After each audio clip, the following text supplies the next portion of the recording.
In the early days of Genshin Impact, the prevailing wisdom was to always go for horizontal investment, aka new characters, and that was always much better than going for the weapons or constellations, even if they were your favorites. Nowadays, however, I think that this is a much more nuanced debate than where it used to be, if not the balance even flipping the other way, where I would consider getting early constellations and weapons a better idea for most people than constantly getting more and more characters. Welcome to Jello Impact, where we build and test every single character to help you decide who you want to wish for and build. We are closing in on 100,000 subscribers, so if you're enjoying the videos, please subscribe. It really helps the channel out. I think it's very important to take a look at where we came from. Early characters such as Venti, Klee, Childe, Zhao, Albedo, Ganyu, Zhongli, they didn't have very good vertical investment options. Early constellations would do very, very little to raise up the power or the fun or comfort of your team. Until Hu Tao, early constellations were just not worth it and honestly a waste of money or resources, and so getting new characters was an absolute no-brainer. Even with the likes of Eula, Kazuha, Ayaka, Yoimiya, sure, getting a weapon for your Eula or Ayaka is a very good idea, but by and large, early constellations were still a big skip, and C0, R0, Kazuha, and Yoimiya are really not that big of a downgrade compared to their weapon or early upgrades. On top of this, even though the weapons might be good for some characters, the pity used to be 2 fate points. And so you can really see why it was suggested just get more characters. Plus, there weren't all that many characters out at the time. Many characters played very differently. You can easily see why getting new characters was the prevailing wisdom. With characters like Raiden, however, especially their early constellations for the first time were very, very powerful, with Raiden C2 or C3 being talked about as being as powerful as a C6 of another character. Back in these days, if you wanted a big power increase, it was,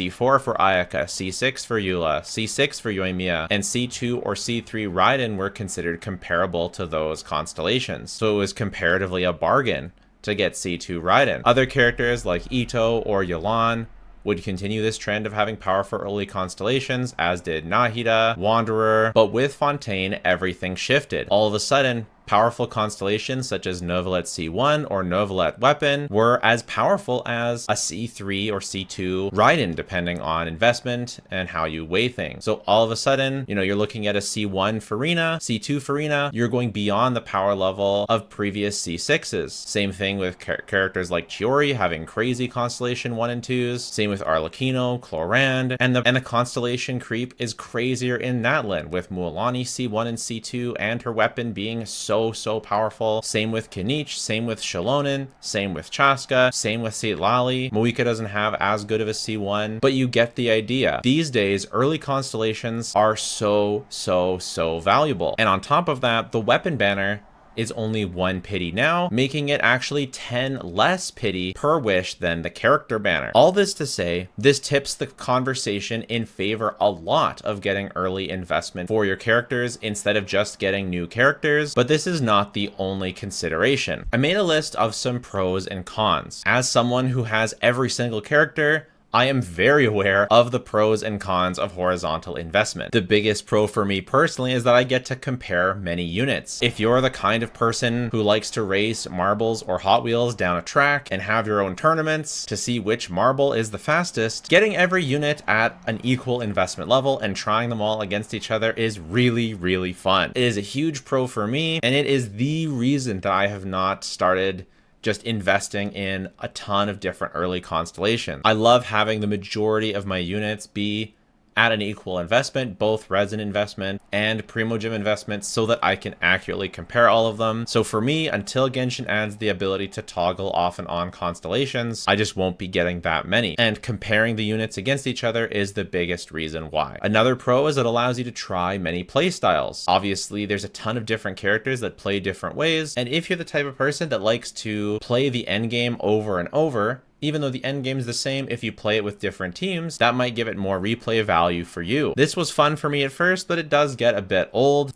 This does make it so for me, every time there's a new patch, obviously I have something to be excited about because I can at least try the new character. There are downsides to that, which we'll talk about in a minute. Having a low investment level makes you quote unquote relatable. It is the prevailing wisdom, even though I may not agree with it, is the prevailing wisdom in the Genshin community that if you start getting vertical investment, so constellation here, a weapon here, another constellation, the more things you do, the less relatable you are, and people dunk on you for that. If you have a good clear, people will be like, oh, but your Farina's C2, which, fair play, C2 Farina, lots of people don't have it, and it will vastly improve your clear times, but I don't really like sort of the shaming or like the gotcha or like making people feel bad for having constellations on their characters as if they're not supposed to, as if they're cheating for doing that. But still, it is a pro technically that you will be relatable to those people. Another pro, as I said, sort of with the try many playstyles, is that you get to wish more often. If you're getting, you know, every new character or almost every character that comes out, you get to be excited more often for a new character. The final pro is if you are a collector. Obviously, that's going to be a pro for horizontal investment. You get to collect more characters. It's not how I like to play. I'm more of a comparer, but collection players will definitely enjoy collecting. However, even though these are the pros for horizontal, and let me know any other pros that you think of down below, there are definitely some cons. You can get very burnt out from building new characters. The amount of resources it takes to level up every single character, and just the time it takes. I spend, you know, literally hours and hours just farming random enemies in the open world, whereas when I was just getting characters here and there, oftentimes I would barely need to farm because you just sort of pick up stuff along the way. But when you're getting every single character, now you need to go on flower picking routes, and you're looking up YouTube guides on farming routes for the wolfhounds, and you're farming samurai guards again. Geez, it is absolutely exhausting. And unless you sort of like that more monotonous gameplay, you know, where you can, for me, like I put on a show or a hockey game and I can watch something while I farm, and it's kind of nice, you know, I've come to grow and kind of like it. But when I was a busy person, that didn't count as job time. That was annoying. That was exhausting. And it's still annoying to farm. You know, to this day, I'm farming Rift Hounds for Ito's weapon and Samurai Guards again. So it's very easy to get burnt out from building units. It's also a huge resource drain, which is sort of tied to the same thing, but the amount of mora, man.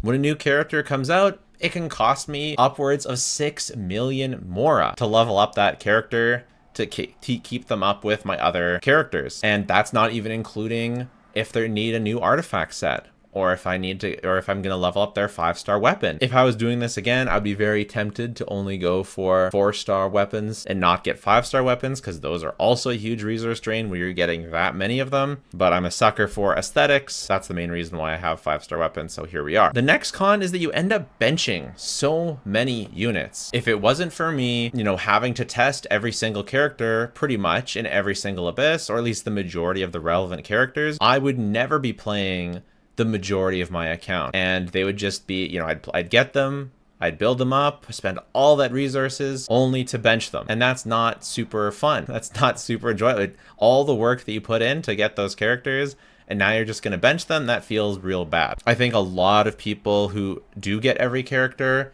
do end up benching them, and then eventually they stop building every character because they're just like, why am I going to pull another character and then bench them? It doesn't take very many units for you to start benching some. It isn't true for every player, but getting too many units can mean you struggle to clear high DPS checks or to clear certain events. Obviously, this most recent event is an example of that. And when the Abyss has a particularly hard Abyss, if your account isn't well constructed, well built, even though you have all the units, or a lot of units, it may still be difficult to clear certain abysses. Whereas if you had a constellation or two on your favorites, you would have been able to do it. And it might not be just constellations, it might be your resources that are spread too thin. I talk about in this the pros for vertical, but it may be hard to get good artifacts for all of your characters. You may feel the need to buy the battle pass every single month. Even if you don't even need the weapon, you still feel the need to buy the battle pass just for the resources. I know I certainly do. You may feel the need to resin refresh sometimes, which I certainly do.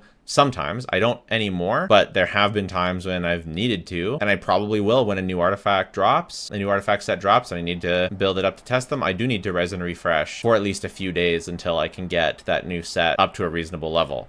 The other thing is, yeah, you may get some variety, but many characters may also feel the same. Genshin does a great job of making each kit unique, but they're definitely not all crazy unique. how many Electro or Pyro DPSs can you have before it's another Electro and Pyro DPS, and you'll just use the one which is the strongest, or use the one which you like, the design you like the most. And just because it's different doesn't mean it's better. You may like to try something new, but the thing you actually enjoy playing is usually the thing you'll go back to, and again we end up benching them, etc. It may also be more disappointing if you get a new character and they don't perform. If you get a new character such as Chaska at C0R1, not good in AoE, maybe somewhat disappointing. But if you got her at C2 and now she's great in AoE, now you feel great. Obviously, Chaska is not the best example at all for a character that doesn't perform at C0. She performs perfectly fine at C0, but maybe yoimiya is a better example or something like that. Not that she has the best vertical investment path, but you know what I mean. Looking at the cons for vertical investment, some people say it makes the end game too quote unquote easy. While I can sort of see this argument in a way, I think that if you are smart and with spending enough time and resin on the game, the end game will be easy, quote unquote, regardless. And you always still have the option of using more silly teams or doing different challenge runs. To keep a perfectly balanced account in a gacha game is very difficult. Either you're artificially restricting yourself one way or another by not going for cons because it makes it too easy. Do you just stop farming for artifacts at some point because that makes it too easy? Do you not get certain supports because they make it too easy? I definitely see some people, especially wailing out, going all the way to C6, or having every character on your account being super broken. Like, I don't think that this con is totally wrong. I think it can definitely be true, and I think it does hurt the game for some people. Genshin could so easily fix this by giving us a constellation toggle. That would be so nice of them to do. But I do think this is a legitimate con. Just maybe not for everyone.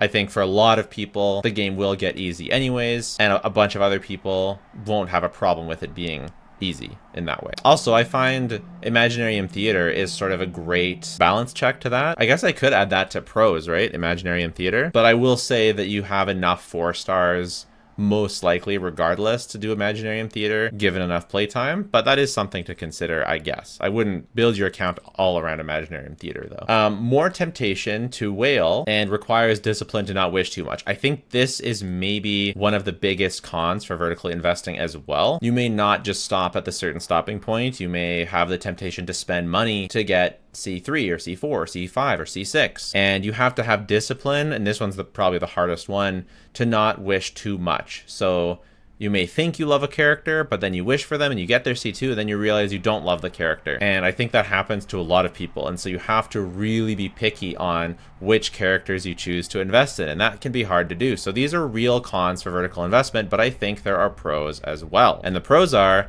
it's very satisfying for your main to excel. When your main actually does incredible damage and you feel, wow, that is a strong unit and it's my favorite unit, that feels really good. There's a really good thing for that.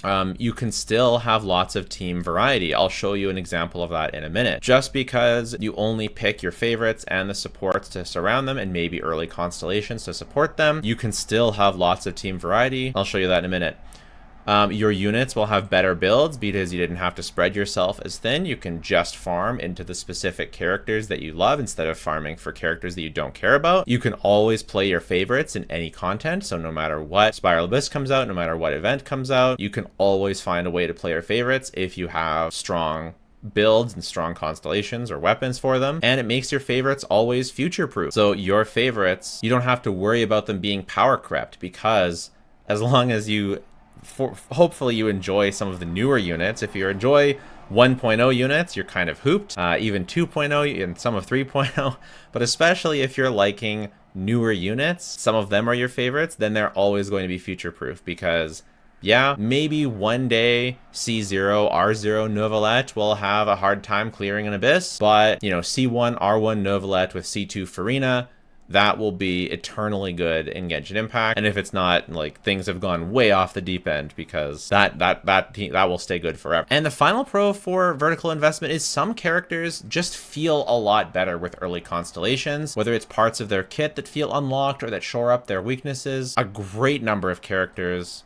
I have here Arlecchino, Chlorant, Chaska, Chiori, Novelette, Hu Tao, but so many characters, just the way they play feels so much better. Mualani is another one. And so just from enjoying the character standpoint, early constellations can be very much worth it in that way. So what do I recommend? I'm not saying to whale. I'm not saying to spend a bunch of money. I think I have to free to play or Welkin plus battle pass is a perfect stopping point.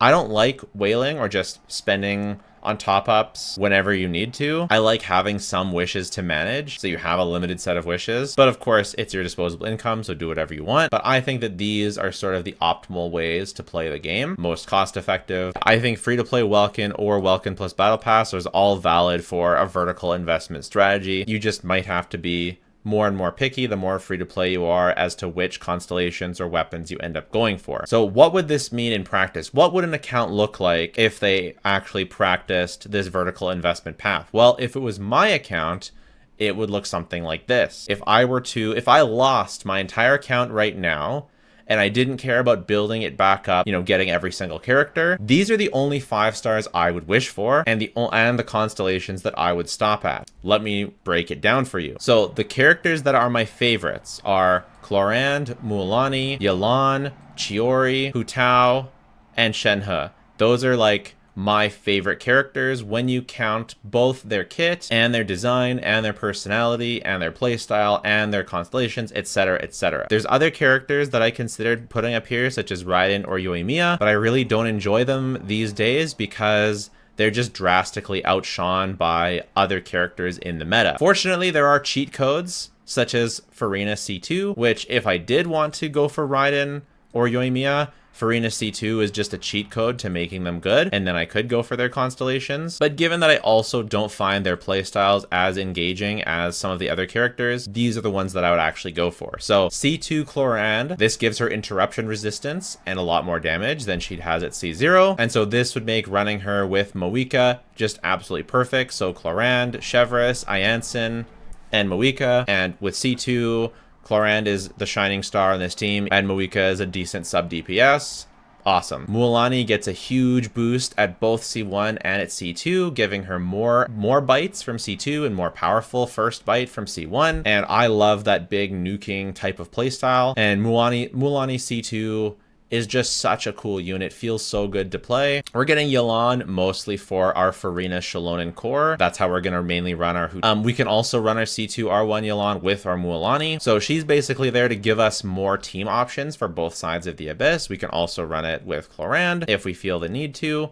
And C2 R1 is just a great stopping point for Yelan, so I think I would stop there. C2 Chiori is really cool. C1 makes her work with Shalonen, and then C2 makes her burst to actually do something and gives her a ton more damage. So I can easily run that Chiori Shalonen wheelchair core more often. You can run that with Chiori. I can run that with Mualani. I can run that with Hu Tao. So yeah, Chiori, one of my favorite designs in the game. And I really like her dolls and her kit and more damage. Farina C2, just such good value. I can run her with Hu Tao or Clorand or Mualani. Hu Tao C1 R1. It's just so much fun to play. I really like playing C1 R1 Hu Tao. And she feels so quite strong already with Farina Yelan Shalonen, with C2 Farina, C2 Yelan, and Shalonen. That would just be even crazier. Moika, I have mainly to go with Clorand for overloaded. That's like the main reason I have Moika on this list, but I want to get her weapon so she's doing more damage, and I'm thinking,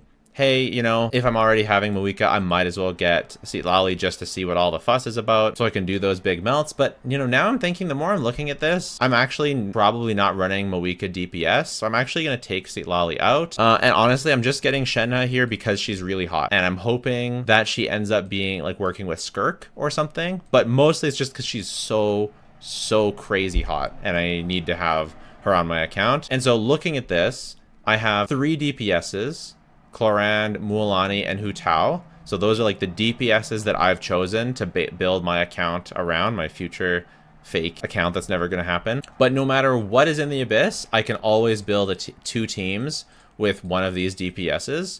And for Clorand, how many teams do I have for her? Well, we've got Overloaded. We've got Aggravate, because Aggravate uses 4 stars as well. We've got Electrocharge with Farina. We've got, Double Hydro. We've got Double Geo, which is, I already played Double Geo with just C1 Chiori, never mind with C2 R1. So Clorand has 4 or 5 teams that are all really, really good. And that means the other side of the Abyss can use whoever. Mualani, obviously I'll be running her either with Moika or Xiangling, and I can run her with, obviously with Shalonen. I can run her with either Yelan or Farina, I can run her with Chiori or with Mona or the other free-to-play options that are available, but probably with Farina, Yelan, or Chiori. And then I've got Hu Tao, which I think her only team on this account is really going to be either Farina, Yelan, Shilonen, or maybe Farina, Yelan, Chiori, Shilonen. No, it's not a team. Or maybe Yelan, Chiori, Shilonen. And then Shenhe, she's doing nothing on my account. She's just teapot accessory, but hopefully we're using her with Skirk in the future. And, you know, might I struggle to clear Imaginarium Theater? I don't think so, because I think that there's so many 4-stars in the game that I'm totally fine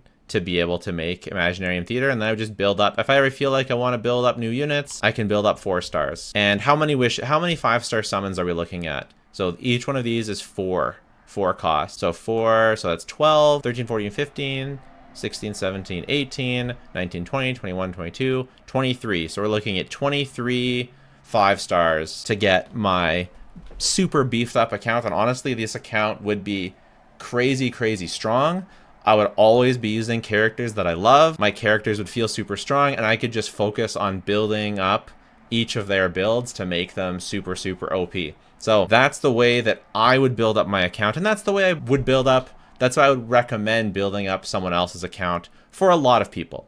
Obviously, some people are going to like testing lots of different characters. Obviously, some people, I can't believe I didn't put this here, but collection players, right? Obviously, this one's so obvious that I just didn't even put it there. But yeah, this would be the ideal for me. If my account got deleted, this is what I would aim for. And then I guess, you know what, Skirk's down here, so we can put Skirk, right? Maybe she's C1R1 or whatever she ends up being, and then maybe I'll wish for her best teams as well. So yeah, let me know your thoughts. Let me know if you like vertically investing or horizontal better. If you agreed with that vertical investment take, you can check out my most recent video, should you get C1 or R1 for every 5-star. If I were to do this again, I would have looked at even more characters C2, so I could include more talk about, you know, Mualani C2, Chiori C2, because the more I think about it, the more I really believe in this early vertical investment path. But regardless, it's still a really good video, and I'll probably include a little bit more of an in-depth vertical investment talk in my character guides in the future.